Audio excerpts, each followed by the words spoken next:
Guess who finally hit monetization? Ya boy. So to all my loyal viewers, I just wanted to say, don't you dare skip any of those ads. I'm serious, I want that money. I went into my ad settings and enabled them for any company. Alcohol, gambling, fentanyl, I don't give a f***. Are you f***ing kidding me?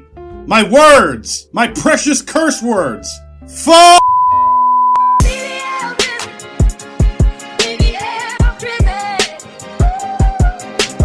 Lost Pizza Company is a local chain restaurant because apparently there are almost no single location mom and pop restaurants anywhere in the state of Arkansas. They just opened a location in Conway and I've seen mad peoples talk it up as being good, but this was straight doo-doo ass shit, and I'm not even kidding. It really drove home the point that you all don't know shit about pizza. We got lunch there and it straight up pissed me off. Like, it was so bad that the next time we ate, we remembered it and got even more mad because it was like that kind of bad that stays with you. We got 2 different pizzas done in completely different styles. The first was a thick crust Popeye, which came topped with chicken, spinach, and a garlic Alfredo sauce. The second pizza was thin crust and came topped with pepperoni, basil, and honey. Finally, we got an order of hot wings and we got them hot because, whoa! Pizza number 1, dickhead, it was undercooked. I'm talking you could see the lines in the dough between what was uncooked and cooked. The second pizza just plain sucked. Thin crust doesn't mean no crust, it had no handles, like the centerpieces of a fucking Lido's pizza or something. I think it's called tavern style, but that don't even matter because it was completely overcooked, to the point that it was beyond crispy and into shards of broken fucking glass cutting up the roof of my mouth territory. Alright, so the wings. They had a texture that was the wrong side of unpleasant. Like, imagine taking a bag of frozen wings and you throw them in your air fryer for the right amount of time, but you forgot to preheat it first. So they're technically done, they might even be a safe temperature for consumption, but you bite into it and it's tough and the meat doesn't come off the bone and they're weird and slimy and gross. That's what these were. The tragic end of this shit story is that nothing we got from Lost Pizza tasted bad or had bad flavor, but the cook on everything was all f***ed up. Like, they need to take some line cooks into the walk-in and beat them with a length of hose or some shit. I don't know.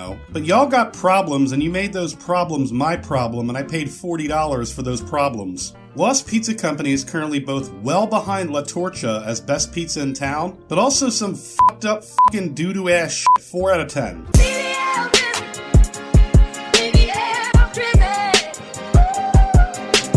I've talked copious amounts of shit about things you don't have here in Arkansas that I miss from living on the West Coast, the East Coast, pretty much anywhere but here. And chief among them is a good bowl of ramen. Sure, you have Zen Thai, but come on, let's be real. I'm talking about the real ramen. The sort of ramen where they're making a bone broth from scratch that takes 12 hours and requires a degree in advanced Japanese autism. Since I doubt I'll find that here, I took my search 30 minutes away to Little Rock and tried Red Bowl Noodle and Dim Sum. Will I find my long-awaited bowl of good, authentic ramen? No, I sure as didn't. I ordered the Tenkatsu ramen and that's it. That's all I was looking for. And what came out did indeed contain many of the elements to a good bowl of ramen. The broth was cloudy, the chashu pork appeared nicely roasted, albeit a bit on the small side. The soft-boiled egg had a nice custardy yolk, and the fish cake, well, they actually had fish cake. But, and this could be because Red Bowl, like Zen, isn't a dedicated ramen house, beyond the veneer of a proper ramen, there were more than enough cracks in the facade to conclude that my search for a decent ramen is not over. The chashu pork tasted stale, like it may not have been made that day, if not longer. But this was all window dressing for the real problem here, the broth. Because sitting atop my bowl of ramen was a very noticeable, very thick layer of grease. Tenkatsu ramen broth, for as rich as it is usually very clean. It's a broth made from simmering bones and aromatic vegetables. So how this oil slick on my soup even got there is a mystery to me. But it's enough for me to say, I'm still searching. Definitely better than any ramen I've had in Conway, but there's way better ramen out there somewhere. 5 out of 10.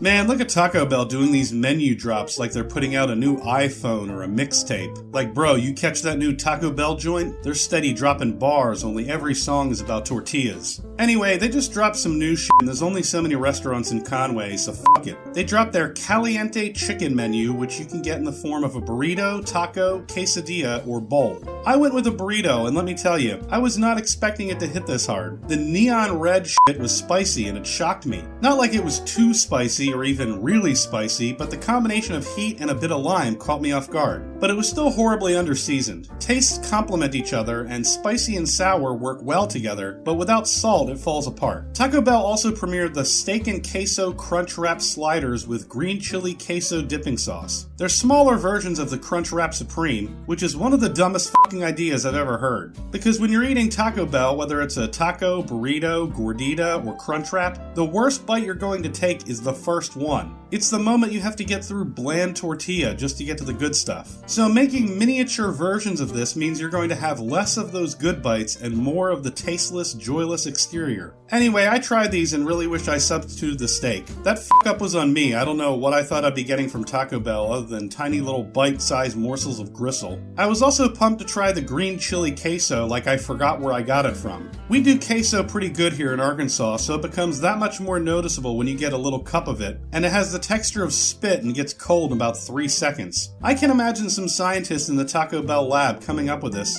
not realizing that people are ordering it in a drive-thru, taking it home, and it's going to revert to the texture of room temperature semen. Don't ask. If you order this and eat it alone in your car, make sure you don't spill any because people will think that you were cranking it in the parking lot in your lunch break. Don't ask. I'm a Taco Bell fan, but this whole menu drop was a giant fucking L.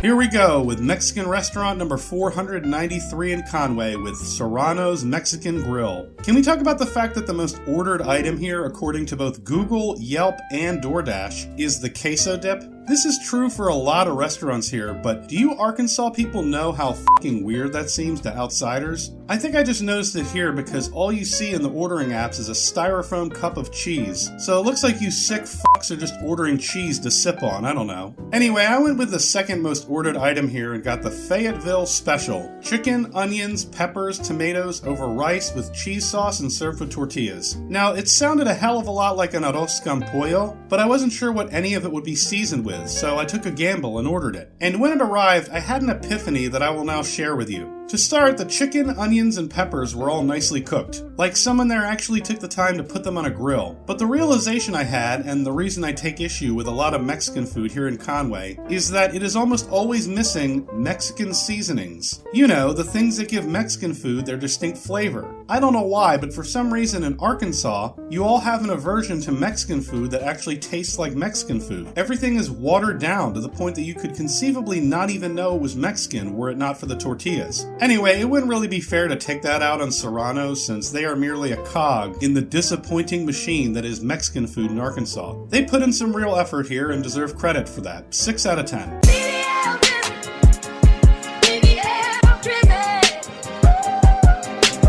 Downtown Conway is a graveyard for restaurants, or so the legend says. The town's history is riddled with the tales of restaurants that once were. Dining rooms that exist only in memory. It's cursed, they say. There's nowhere to park, they say. You'll never make it, they say. Who will step forward and take on such a challenge? Who will be bold enough to say, no, I will produce delicious food in a cozy atmosphere that will turn back the cruel hands of fate and destiny. And from the shadows steps a new challenger to take on such a monumental challenge. R&M Southern Eatery. A catering company turned brick-and-mortar restaurant that recently opened up downtown, and in I walked on a sunny Saturday afternoon to see if they were up for the challenge. We started with an order of their fried green tomatoes, which, if you don't know, is one of those dishes that you should always order whenever you see them on the menu, and I refuse to elaborate on that point. Now, FGTs tend to be tart and acidic, which can be nicely balanced by some sort of creamy dipping sauce, typically a remoulade. But R&M threw me a curveball and actually sauced them instead of putting it on the side. And on top of that sat some nice fat Cajun seasoned grilled shrimp. These were both master strokes of genius, because it elevated the fried green tomatoes, an already top-tier appetizer, into an event, a must-have. The sort of signature menu item that should be on every table in the restaurant. Oh, and I almost forgot, their caper remoulade is one of the best I've ever had. But on to lunch, we ordered some of their chicken and sausage gumbo and a fried chicken sandwich with a side of Cajun fries. And for both of these items, I will say that they were very tasty, but also not without fault. To start, the gumbo had a good depth of flavor, meaning it tasted like a well-cooked roux. But the issue I took with it was missing some seasoning. Specifically those herby notes that you get from something like thyme and bay leaves. That element was a little bit lacking here. The fried chicken was tasty and more than delivered on what the menu labeled award-winning fried chicken. My only complaint was that the fries, while nicely seasoned, were not even close to being a good fry-up. No crisp, very limp, not up to par. Overall, though, I will say this. If you haven't been to downtown Conway lately, you should go give it another look. Worst case scenario, you might have to park like a block away. Do it, and then go try R&M Southern Eatery. They recently opened and are still finding their sea legs, but I still had a stellar lunch there and look forward to going back. And if you want to see your community grow and flourish, if you want to have locally owned restaurants in a bustling downtown area, that starts with supporting the businesses there. R&M Southern Eatery gets a high 7 out of 10, just short of an 8 for where they're at now. That's going to do it for this go-around. Catch you in the next one, and I'll see you when I see you.